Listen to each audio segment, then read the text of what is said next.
सरकारी बैंकों के साथ कल वित्त मंत्री निर्मला सीतारमण एक अहम बैठक करने वाली हैं और ईटी नाउ को सूत्रों से मिली जानकारी के मुताबिक बैठक में बैंकों के वित्तीय प्रदर्शन को लेकर चर्चा होगी। क्या कुछ हो सकता है बैठक में, जरा इसको विस्तार समझते हैं। हमारे सहयोगी प्रकाश प्रियदर्शी हमारे साथ फोन लाइन पर जुड़ गए हैं। प्रकाश, गुड मॉर्निंग, बताइए क्या जानकारी है आपके पास?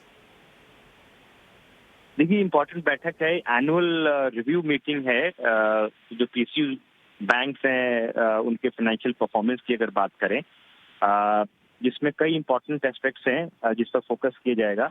जो जानकारी हमें मिल रही है उसके हिसाब से FY25 में बैंकों का जो फाइनेंशियल परफॉर्मेंस रहा है उसके लिए कौन जो पैरामीटर्स पहले से डिसाइड किए गए हैं, उन पैरामीटर्स के हिसाब से परफॉर्मेंस कैसा रहा है, उसके आलोक में ये समीक्षा बैठक होगी। साथ ही साथ कुछ और इम्पोर्टेंट मसले हैं जिस पर वित्त मंत्री फोकस कर सकती हैं, जिसमें सबसे इम्पोर्टेंट होगा डिपॉजिट मोबिलाइजेशन।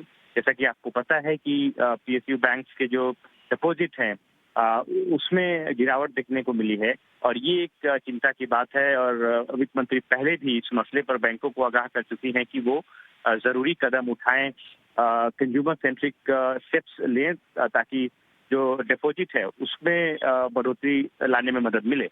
उसी कॉन्टेक्स्ट में ये बैठक और इम्पोर्टेंट होगी कि अभी तक बैंक ने क्या स्टेप्स लिए हैं, डिपॉजिट ग्रोथ में कितनी इम्प्रूवमेंट देखने को मिली है, आगे दिनों में कौन किस तरह के स्टेप्स लिए जाएंगे, ये इम्पोर्टेंट होगा। साथ ही साथ सनराइज सेक्टर्स के लिए क्रेडिट ग्रोथ की स्थिति क्या है, डिजिटल इंफ्रास्ट्रक्चर की मजबूती के लिए कौन से कदम उठाए गए हैं, साइबर सिक्योरिटी के मसले पर काफी फोकस सरकार का रहने वाला है। आपको पता होगा पिछले दिनों वित्त मंत्री ने बॉर्डर पे जो टेंशन है उसके कॉन्टेक्स्ट में एक बैठक की बैंक्स और बाकी फाइनेंशियल इंस्टीट्यूशंस के साथ भी, इंश्योरेंस कंपनीज के साथ भी, और उनको जरूरी निर्देश दिए गए थे। तो ये बैठक काफी इंपॉर्टेंट होने वाली है जहां पर फाइनेंशियल परफॉर्मेंस की समीक्षा तो होगी। साथ ही साथ कंज्यूमर सेंट्रिक अप्रोच किस तरीके का बैंकों का रहने वाला है, कंज्यूमर्स को और कौन सी सर्विसेज दी जा सकती हैं, और साथ ही साथ डिपॉजिट ग्रोथ के लिए बैंक कौन से कदम उठा रहे हैं। इन तीन कॉन्टेक्स्ट को अगर देखें तो ये बैठक काफी इंपॉर्टेंट साबित होने जा रही है।